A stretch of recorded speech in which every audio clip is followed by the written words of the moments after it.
लालू ने नीतीश को फिर से साथ आने का दिया है निमंत्रण।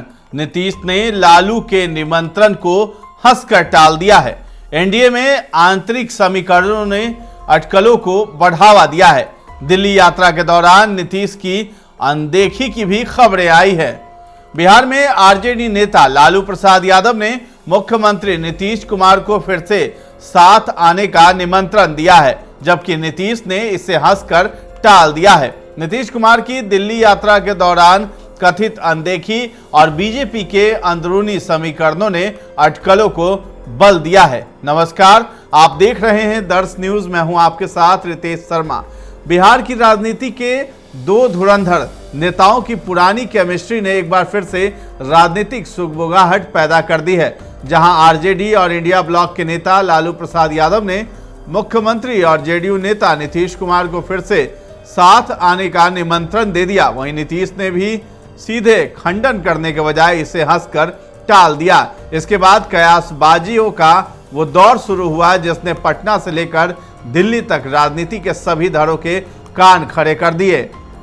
जी हां, समकालीन राजनीति में नीतीश कुमार इकलौते ऐसे नेता हैं जो पिछले एक दशक में 4 बार पाला बदलकर बिहार की सत्ता में बने रहे हैं। यही नहीं, वो प्रासंगिक भी बने हुए हैं। इसीलिए लालू प्रसाद यादव ने एक बार फिर कहा कि नीतीश कुमार के लिए उनके दरवाजे खुले हुए हैं। बड़ी बात यह है कि कोई भी प्रामाणिकता के साथ इस संभावना को नकारने की स्थिति में नहीं दिख रहा। नीतीश को लेकर अटकलों को मजबूती बिहार में एनडीए खेमे के मौजूदा आंतरिक समीकरणों से भी मिल रही है।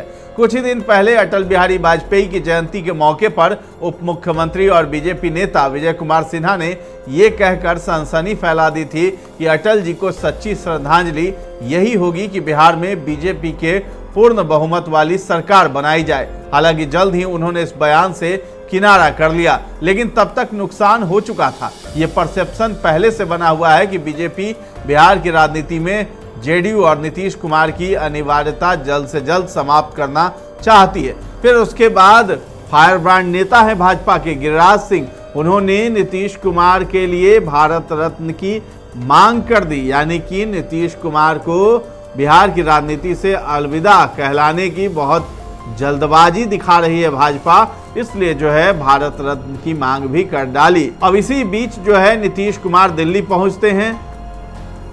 पूर्व पीएम मनमोहन सिंह के श्रद्धांजलि देने के लिए वहां पहुंचे और अपना एक रूटीन चेकअप कराने के लिए पहुंचे थे। इस बीच चर्चा ये भी थी कि प्रधानमंत्री मोदी और जेपी नड्डा से नीतीश कुमार की मुलाकात होगी। हालांकि ऐसा हुआ नहीं।